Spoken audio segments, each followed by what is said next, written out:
Assalamualaikum warahmatullahi wabarakatuh dan salam sejahtera. Topik yang akan dibincangkan pada kali ini adalah berkaitan dengan belanjawan negara.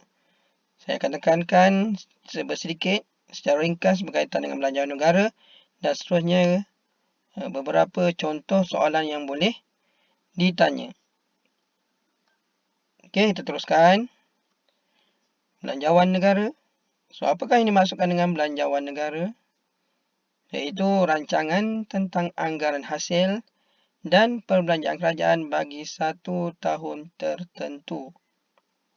Di mana terdapat dua komponen. Yang pertama hasil kerajaan iaitu T, tax. Yang kedua perbelanjaan kerajaan iaitu government spending. Okey, di mana hasil kerajaan terbagi kepada tiga. Yang pertama cukai langsung. Yang kedua cukai tak langsung. Dan yang ketiga hasil bukan cukai. Di mana cukai langsung merupakan beban cukai yang tidak boleh dipindahkan kepada orang lain. Contoh, cukai pendapatan individu, cukai pendapatan syarikat, cukai pendapatan petroleum, cukai pendapatan koperasi, cukai tanah, cukai harta pusaka dan juga cukai pintu, serta juga tidak lupa duty stamp.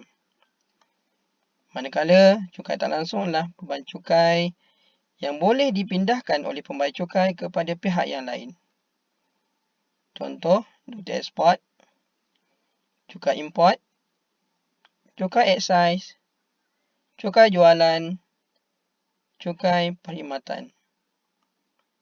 Manakala hasil bukan cukai adalah bayaran orang ramai ke atas barang-barang dan perkhidmatan kerajaan. Contoh, jualan perkhidmatan awam, pendapatan pelaburan awam, denda dan pampasan, bayaran lesen dan permit, sewa harta awam dan juga cukai jalan. Walaupun cukai jalan ni road tax ada perkataan cukai tapi dia adalah hasil bukan cukai. Okey, kita teruskan dengan komponen yang kedua iaitu perbelanjaan kerajaan.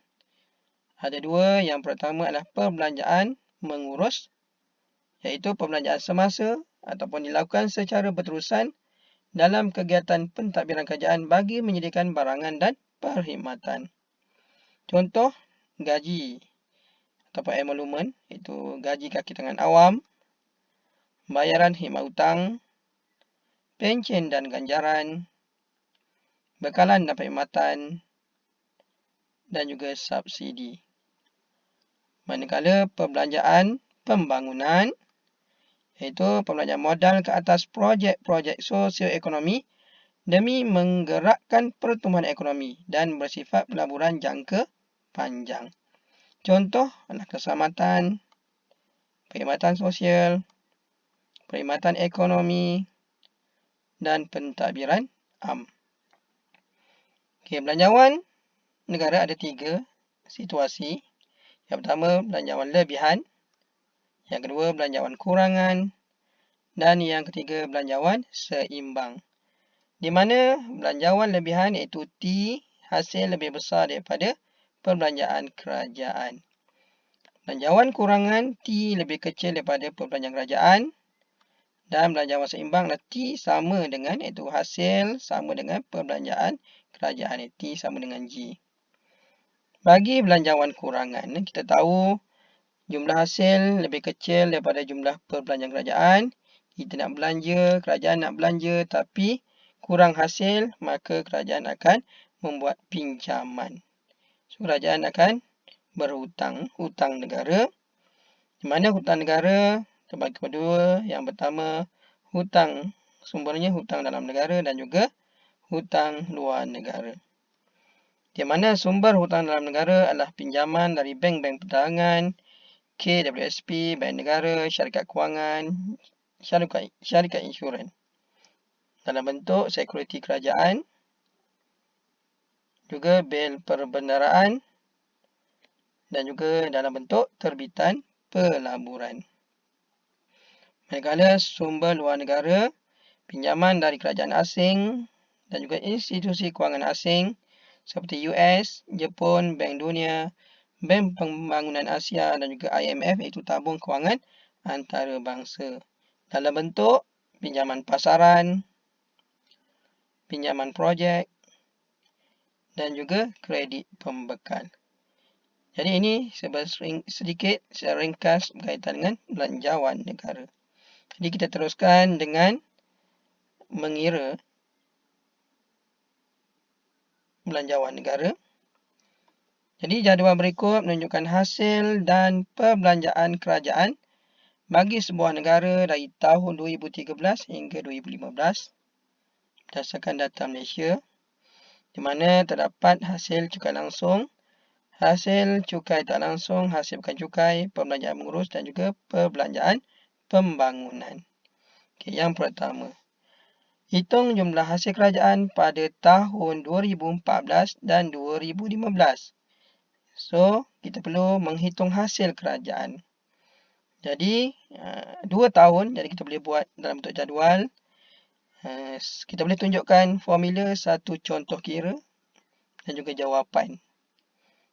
Okey, jadi hasil cukai, cukai langsung tambah dengan cukai tak langsung tambah dengan hasil bukan cukai pada tahun 2014 itu 78375 tambah 28129 tambah 50789.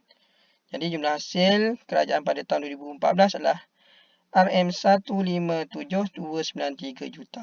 Jadi jangan lupa letak unit juta.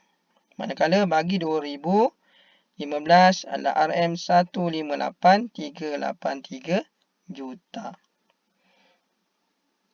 Okey, seterusnya. Juga soalan boleh tanya, hitung jumlah perbelanjaan kerajaan pada tahun 2014 dan 2015. Okey, sekarang kita nak kira jumlah perbelanjaan kerajaan. Jadi, kita tahu perbelanjaan kerajaan ada dua. Yang pertama, perbelanjaan mengurus dan yang kedua adalah perbelanjaan pembangunan. Perlu ditambahkan kedua-dua perbelanjaan tersebut.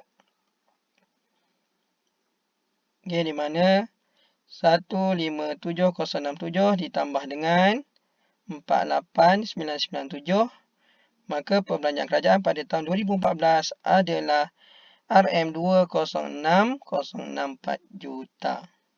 Dan seterusnya pada tahun 2015 kita dapat RM202,929 juta.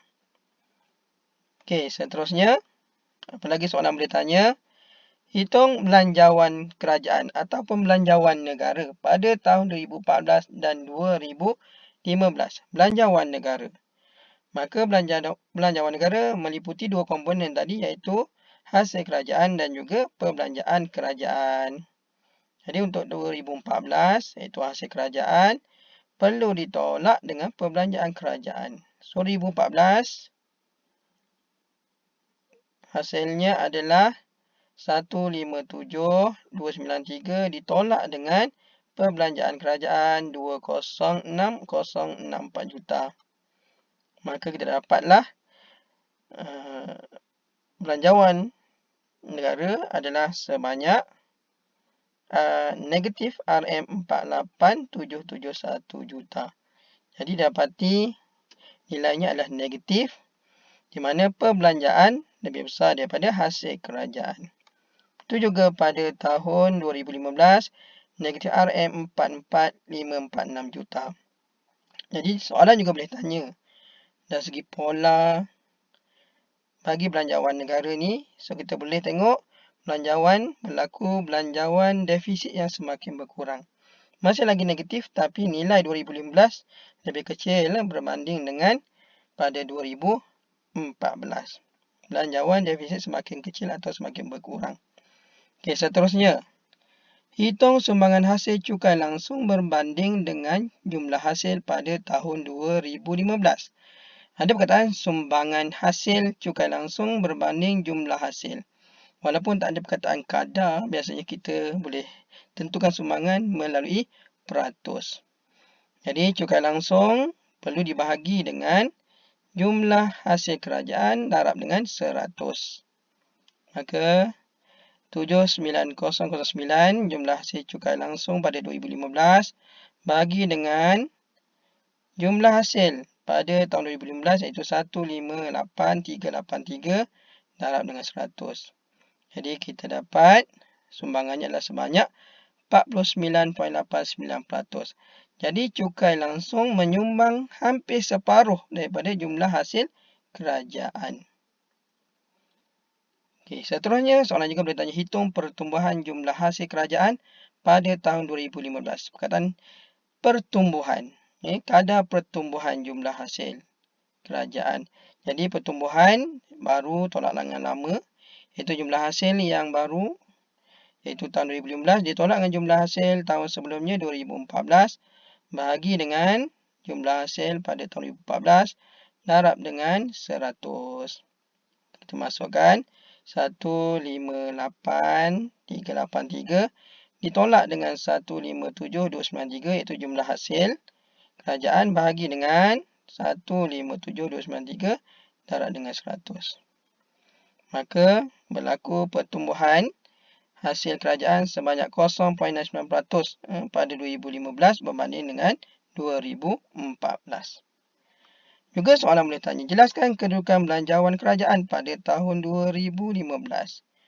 Kedudukan belanjawan. Jadi kita dapati tadi nilai dia adalah negatif, maka belanjawan defisit ataupun kurangan. Kerana jumlah hasil kerajaan lebih kecil daripada jumlah perbelanjaan kerajaan, itu G lebih besar daripada T.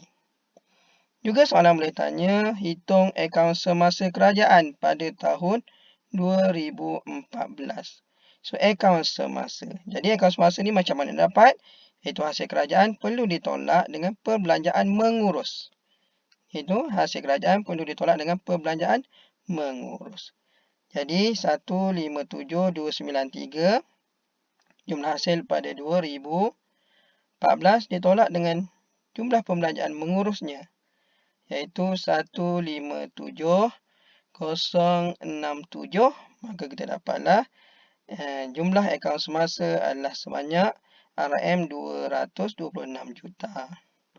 Jadi ini adalah beberapa contoh soalan yang boleh ditanya dalam topik belanjawan negara. Semoga video ini membantu pelajar untuk menjawab soalan-soalan yang boleh keluar dalam peperiksaan nanti. Sekian, terima kasih.